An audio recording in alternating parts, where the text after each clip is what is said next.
반갑습니다. 수요 예배에 참석하신 여러분 주님의 이름으로 환영합니다. 이제 시간이 되어서 주학에 맞춘 묵상 기도 드림으로 예배를 시작하겠습니다.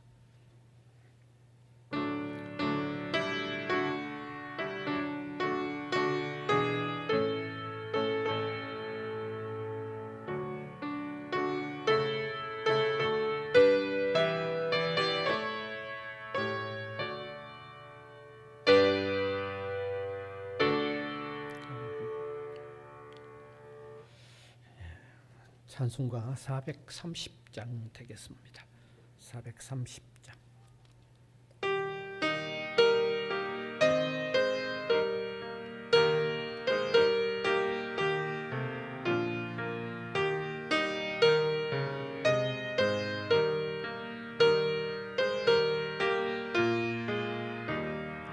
주와 같이 길 가는 것 즐거운 일 아닌가. 우리 주님 걸어가신 발자취를 밟겠네. 한 걸음 한 걸음 주 예수와 함께 날마다 우리 걸어가리. 어린아이 같은 우리 미련하고 약하나 주의 손에 이끌려 생명길로 가겠네. 한 걸음 한 걸음 주 예수와 함께 날마다 우리 걸어가리. 꽃이 피는 들판이나 험한 골짜기라도 주가 인도하는 대로 주와 같이 가겠네. 한 걸음 한 걸음 주 예수와 함께 날마다 우리 걸어가리. 옛 선지자의 녹같이 우리들도 천국에 들려 올라갈 때까지 주와 같이 걷겠네. 한 걸음 한 걸음 주 예수와 함께 날마다 우리 걸어가리. 기도드리겠습니다. 선의 본체가 되시고 또 우주 만물의 주권자가 되시는 하나님의 주권적인 역사하심에 따라 한 해가 저물었고 새해가 밝아온 또 첫 수요일 예배로 저희들이 모였습니다. 주님만이 모든 일들의 결과를 또 성취시켜 나가시는 분입니다. 사람은 계획하고 또 힘쓸지라도 하나님께서 최종적으로 이루어 주시지 않으면 그 모든 수고가 헛됨을 우리는 역사 속에서 우리의 사소한 삶의 현장에서도 너무너무 분명히 느낍니다. 따라서 우리의 연약함을 깨닫고 내일을 모르는 무지함도 깨닫고 전능하신 그 주님을 바라보며 의지하며 그 주님을 따라가는 믿음의 삶을 성실히 살 수 있도록 인도하여 주시기를 간절히 바라옵고 원합니다. 사랑하는 주님, 이 시간도 주님 앞에 비추어지는 우리 모습이 제대로 발견되도록 우리를 도와주시기를 원합니다. 우리 사람들은 사람들 간의 상대적인 비교로 통하여 내가 조금 다른 사람보다 유능하면 대단히 능력 있는 사람으로 생각하고, 내가 다른 사람보다 조금 더 바르게 살려고 하면 정말 완전하게 선하게 사는 것으로 생각하는 착각을 너무너무 많이 하고 있습니다. 사랑의 하나님, 주님 앞에 우리가 바로 비추어지면 우리는 우리를 정확하게 볼 수밖에 없습니다. 주님의 빛은 너무 밝기 때문입니다. 우리의 허물과 부족이 숨겨질 수가 없기 때문입니다. 우리의 연약도 숨겨질 수가 없기 때문입니다. 그래서 주님 앞에서 자신을 바로 발견하는 사람이 주님을 의지하게 되고 참된 길에 들어서게 되고 주님의 능력을 구하게 되는 저희들이 될 수 있을 줄 아오니, 이 시간도 정확하게 바로 우리를 깨닫고 발견하도록 인도하여 주시기를 원하옵고 간절히 바랍니다. 사랑하는 주님, 특별히 우리 성도들의 이 삶의 현장에 함께하여 주시고, 가족들이 함께 지내는 가정에 함께하여 주시고, 하는 일들 위해 하나님께서 뒤에 계셔서 이 세상 그 무엇과도 비교할 수 없는 든든한 배경이 되심을 깨달아 낙심하지 아니하고 힘을 내어 달려가는 성도들의 삶이 되게 하여 주시기를 원하옵고 바랍니다. 가정마다 처하여 있는 그 모든 세밀한 형편 저희가 다 알지 못하지만 우리 하나님은 아십니다. 아셔서 은혜와 긍휼을 허락하여 주시기를 간절히 바라옵고 원합니다. 또한 우리나라를 불쌍히 여겨 주시기를 원합니다. 대선을 앞에 두고 있는 정치적 상황이 너무 술렁이고 있는 이런 때입니다. 역사를 주관하시는 하나님, 우리나라가 복음을 전하면서 바르게 굳건히 세워져 가는데 필요한 정치 리더십을 주님께서 허락하여 주시기를 간절히 바라옵고 원합니다. 이 시간도에 온 세계 만민에 흩어져 복음을 전하는 선교사님들의 그 삶을 지켜주시고 필요를 공급해 주시고 위태로움에 놓여지지 않도록 저 북녘 땅도 불쌍히 여겨 주시기를 원합니다. 정말 굶주리 있는 상황 가운데서도 사람을 위협하고 살상하는 이 무기들을 만들고 발사하고 있는 저 북한의 지도자를 주님이여 그 생각을 고쳐주시고 사람들을 불쌍히 여길 수 있는 마음을 가질 수 있도록 도와주시기를 원하옵고 바랍니다. 특별히 우리 학교 위에 항상 긍휼을 두하여 주옵소서. 주님의 은혜를 구하는 우리 모든 구성원들이 되게 하시고 주님의 도움의 손길이 임하는 우리 기관이 되도록 인도하여 주옵소서. 예수님 이름으로 기도하옵나이다. 아멘.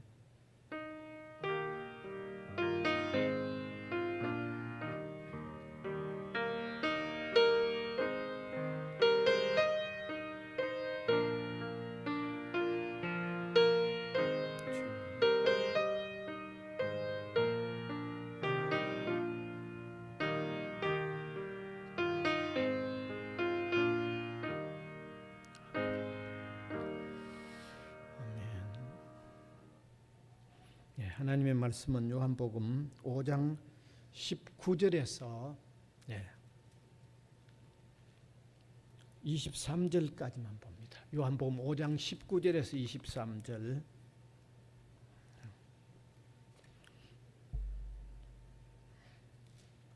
제가 한 절, 우리 회중이 한 절 교대로 읽어 내려가겠습니다. 23절까지만 봅니다. 그러므로 예수께서 그들에게 이르시되 내가 진실로 너희에게 이르노니 아들이 아버지께서 하시는 일을 보지 않고는 아무것도 스스로 할 수 없나니 아버지께서 행하시는 그것을 아들도 그와 같이 행하느니라.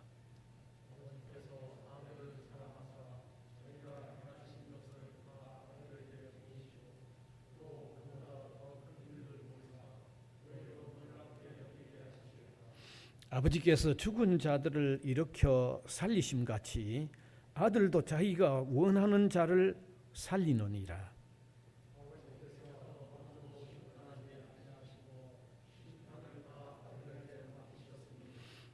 이는 모든 사람으로 아버지를 공경하는 것 같이 아들을 공경하게 하려 하심이라. 아들을 공경하지 아니하는 자는 그를 보내신 아버지도 공경하지 아니하느니라. 아멘.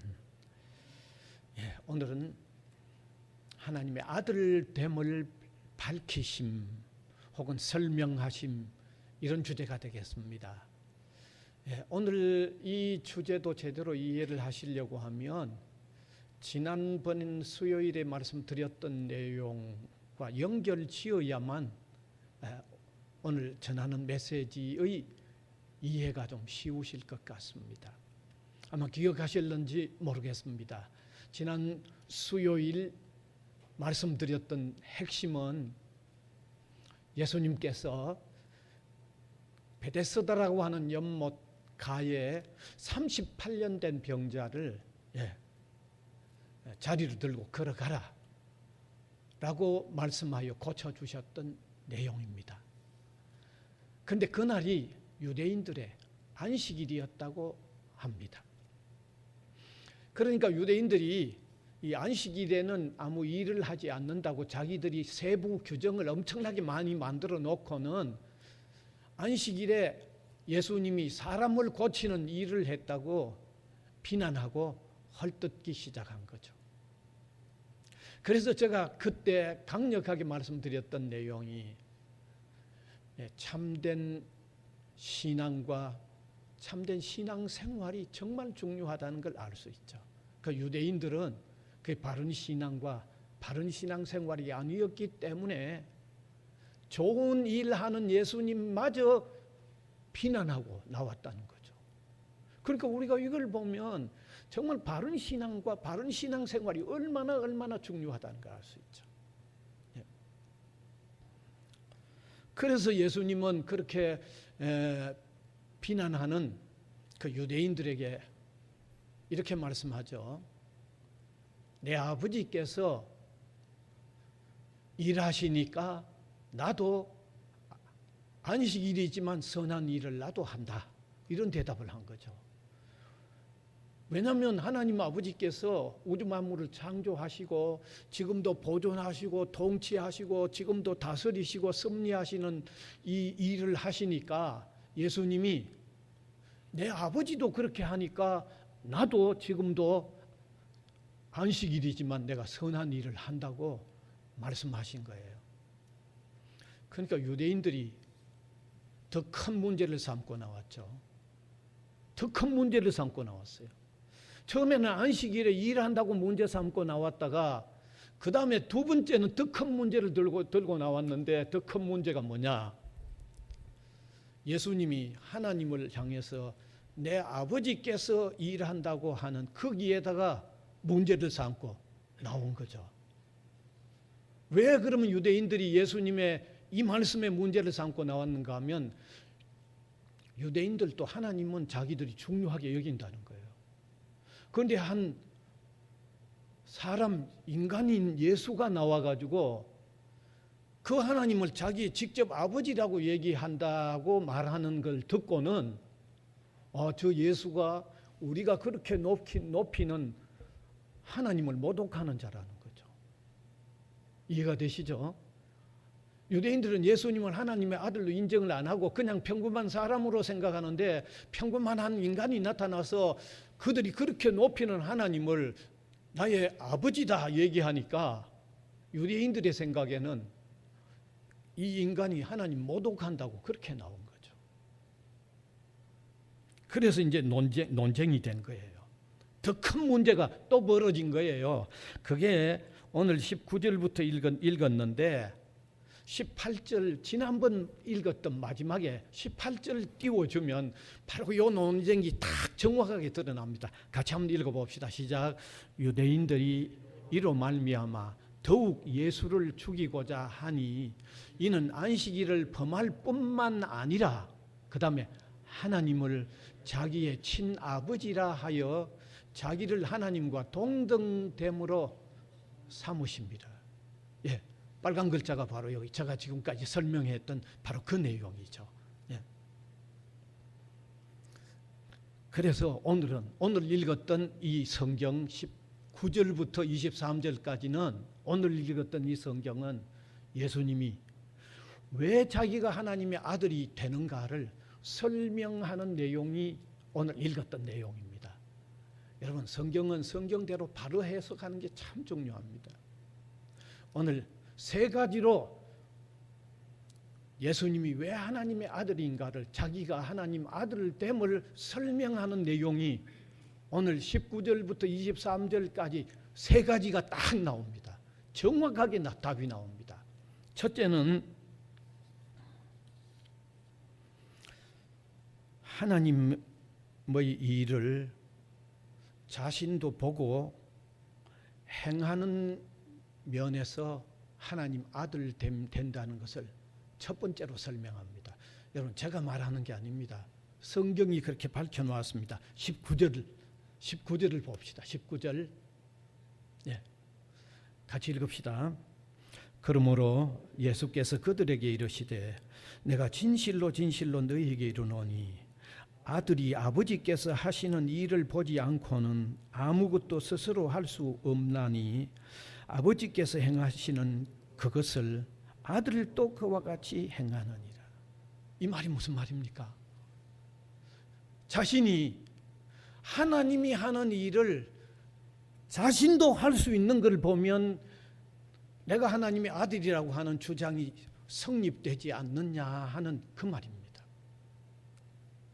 그렇죠? 하나님의 일을 아무나 할 수는 없잖아요. 하나님이 하시는 일은 자연과 초자연이 없습니다. 사람이 자연과 초자연을 나누죠. 그런데 세상을 만든 창조주가 자연과 초자연을 나누어서 자연적인 일은 할 수 있고 초자연적인 일은 못합니까? 그러면 그분이 하나님 아니죠. 어떻게 그분이 하나님입니까? 그분 내하고 같은 분이지. 하나님에게 있어서는 자연, 초자연 구분이 없이 못하시는 게 없는 게 하나님이죠. 그런데 예수님이 자신도 초자연적인 일을 행하는 걸 보이면서 하나님은 초자연적인 일을 행하는 걸 내게 보였고 나는 하나님이 보여주는 대로 내게 보여주는 대로 나도 따라서 초자연적인 일을 같이 행하는 거 보면 나와 하나님은 동등하고 하나님의 자녀가 아닌가 하는 설명을 오늘 19절이 하고 있는 거죠. 그래서 여러분 잘 아시잖아요. 예수님은 사람이 그 누구도 할 수 없었던 일을 하셨잖아요. 성경에 읽어보세요. 지금까지 살아온 그 어떤 사람도 할 수 없는 일을 예수님은 하셨죠. 앞으로도 인류의 종말에까지 사람 그 누구도 할 수 없는 일을 예수님은 성경에 보면 하셨어요. 여러분, 성경에 기록된 일은 자꾸 신화적으로 생각하면 안 돼요. 역사적인 겁니다. 역사적인 말이란 말은 실제로 그렇게 하셨다는 말이죠. 그래서 성경을 읽어보면요, 바다 위로도 걸으셨고 바람과 바다도 잔잔하게 하셨고 보리떡 5개와 물고기 2마리로 5,000명을 먹이고 12광주리를 남기고 뭐 어디 한두 가지입니까? 성경에 보면 그런 일들이 얼마나 많이 기록되어 있지 않습니까? 예? 그게 역사인데요, 실제 그렇게 하셨다는 거죠. 그러면 우리 짐작으로라도, 저는 믿습니다만 안 믿는 분들은 짐작이라도 한번 해보시기 바랍니다. 하나님이 하시는 일을 이 세상에 그 누구도 아니고 오직 예수님만 하나님이 하시는 초자연적인 일을 그대로 하셨다고 하면 예수님의 주장대로 그분이 하나님의 아들이라고 설명하는 설명이 그 타당성이 있겠다. 여러분 이해가 안 되십니까? 받아들여야죠. 그게 예수님의 첫 번째 설명이었어요. 그 다음에 두 번째는 죽은 자를 살리는 것으로 통해서도 하나님의 아들됨을 입증한다고 말씀하셨어요. 21절 보면 나와 있습니다. 21절 같이 읽읍시다. 아버지께서 죽은 자들을 일으켜 살림같이 아들도 자기가 원하는 자들을 살리느니라. 참, 예.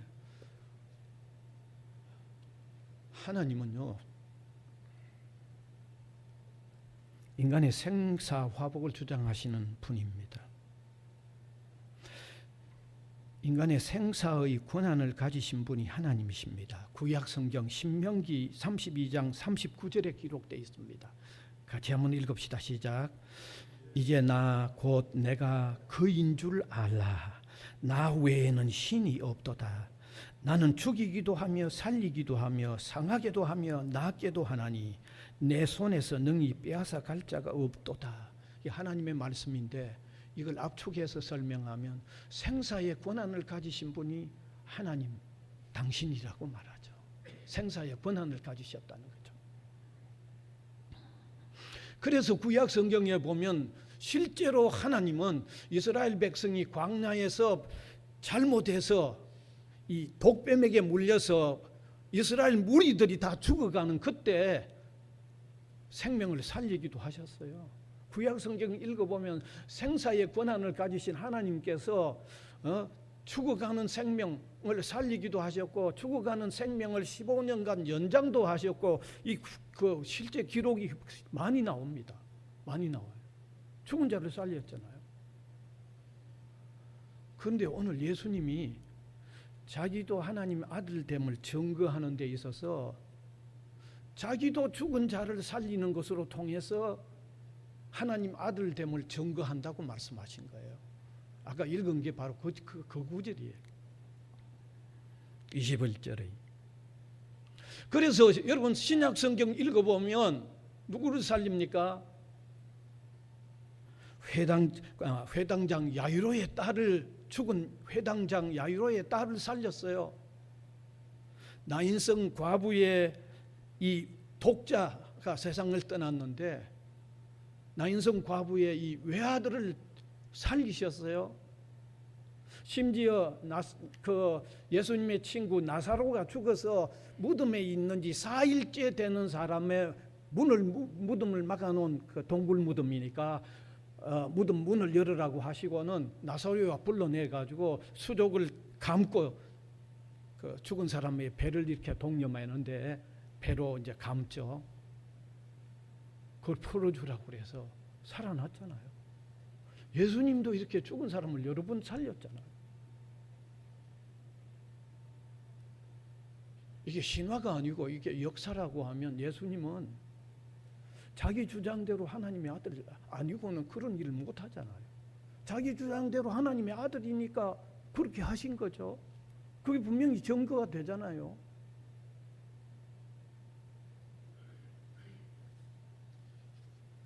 그 다음에 세 번째 또 증거를 말씀하셨는데 하나님 아들 되는 증거를 말씀하셨는데 하나님 아버지로부터 세상을 심판하는 권세를 자기도 가지고 있다는 것으로 통해서 자신이 하나님의 아들됨을 설명하고 있습니다. 22절에 제가 한 절 차례대로 설명을 하는데 같이 읽읍시다. 아버지께서 아무도 심판하지 아니하시고 심판을 다 아들에게 맡기셨으니. 여러분 성부 하나님께서 예수님에게 세상의 심판권을 오직 예수님에게만 주었다는 거죠. 바로 그 말입니다. 성부 하나님, 우리가 말하는 하나님은 세상 심판권 가지셨죠. 왜냐하면 그분이 세상을 만드시고 세상을 통치하는 분이니까 세상을 만드시고 통치하시는 분 같으면 그 권한 안에 세상을 심판하는 권한도 같이 가지고 있는 거죠. 그런데 그 권한을 다른 어떤 사람에게도 안 주고 아들 되는 예수님에게만 세상을 심판하는 권한을 주셨다는 거죠. 그래서 세상을 심판하는 권한을 유일하게 가진 분이라면 그럼 하나님의 아들 되는 게 맞지 않느냐 하는 설명을 예수님이 세 번째 지금 하고 있는 거예요. 세 번째 하고 있죠. 그래서 예수님은 세상의 심판권을 가지고 계셔요. 그것을 여러분 잘 아시기 바랍니다. 우리 신앙인들이 사도신경이라는 것을 늘 고백을 하여서 자기가 믿는 바를 이렇게 압축해서 고백을 하는 그 내용 안에 예수님은 마지막에 세상을 심판하러 오신다고 그렇게 고백을 하고 있는 거예요. 사도신경 그 부분을 띄워주시면 좋겠어요. 빨간 글씨 보면 바로 포함되어 있죠. 같이 읽읍시다. 네. 십자가에 못 박혀 죽으시고 장사한 지 사흘 만에 죽은 자 가운데서 다시 살아나시며 하늘에 오르사 전능하신 하나님 우편에 앉아 계시다가 저리로서 산 자와 죽은 자를 심판하러 오신다고 딱 되어 있잖아요. 저기 저리로서란 말은 지금 하나님 우편에 지금 계시는데 거기서부터 그 말입니다. 거기서부터 세상 종말에 심판하러 오신다 그 말입니다.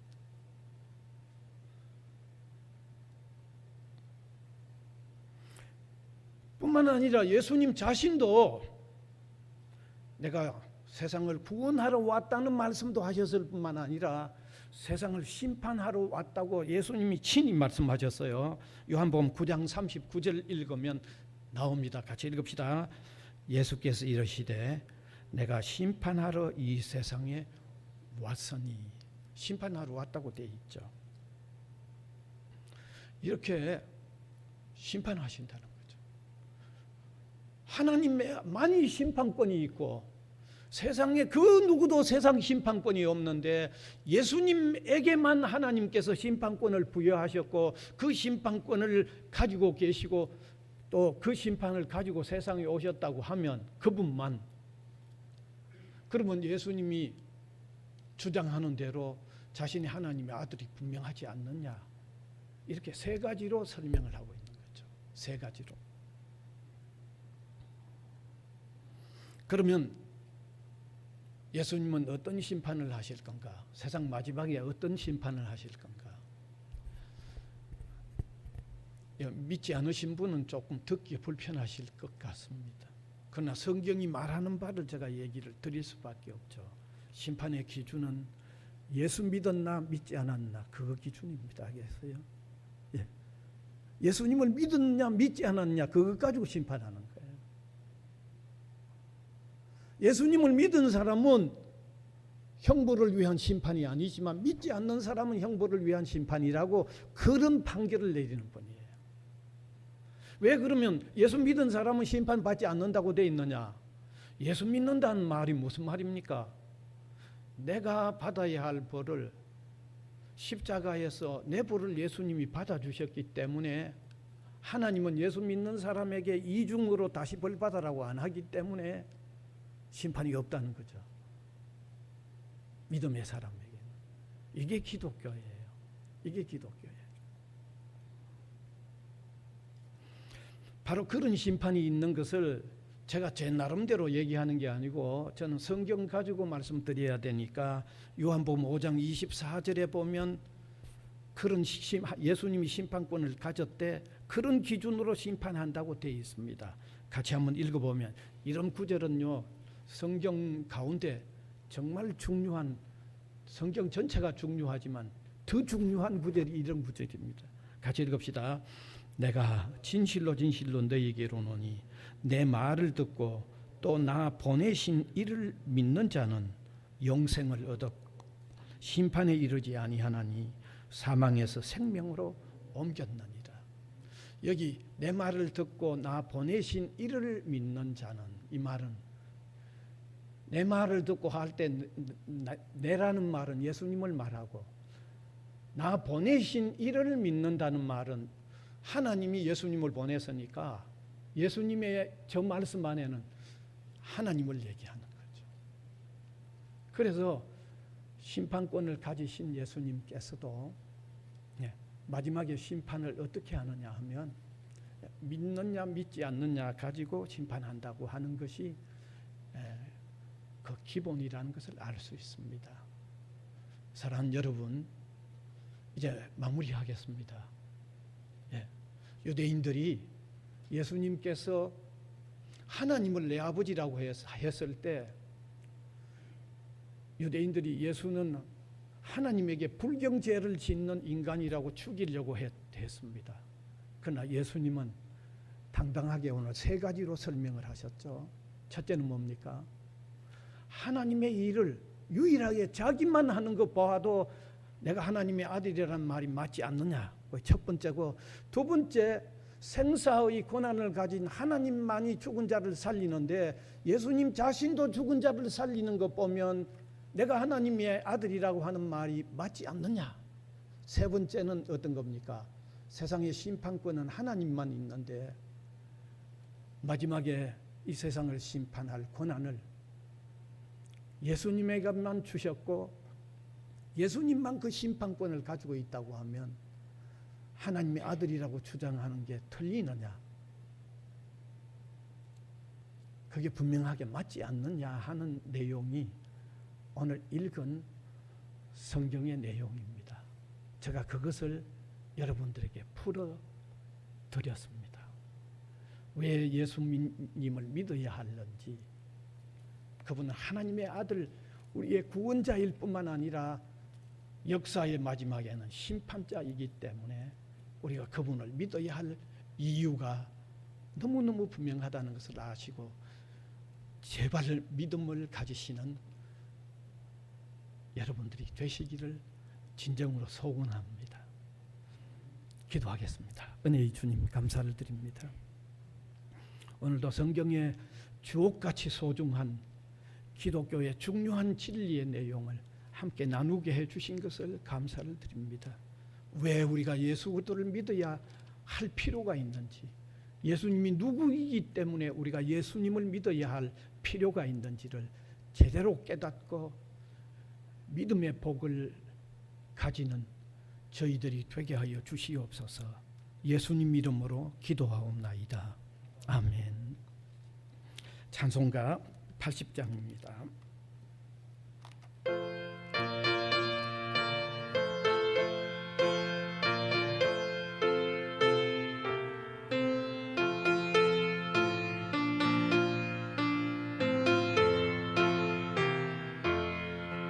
천지에 있는 이름 중 귀하고 높은 이름, 주 나시기 전 지으신 구주의 이름 예수. 주 앞에 내가 엎드려 그 이름 찬송하면 내 귀에 들린 말씀 중 귀하신 이름 주 십자가에 달릴 때 명패에 쓰인 대로 저 유대인의 왕이요 곧 우리 왕이시라. 주 앞에 내가 엎드려 그 이름 찬송하면 내 귀에 들린 말씀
주님 가르쳐 주신 기도 드리겠습니다. 하늘에 계신 우리 아버지여, 이름이 거룩히 여김을 받으시오며 나라가 임하시오며 뜻이 하늘에서 이루어진 것 같이 땅에서도 이루어지이다. 오늘 우리에게 일용할 양식을 주시옵고 우리가 우리에게 죄 지은 자를 사하여 준 것 같이 우리 죄를 사하여 주시옵고 우리를 시험에 들게 하지 마시옵고 다만 악에서 구하시옵소서. 나라와 권세와 영광이 아버지께 영원히 있사옵나이다. 아멘.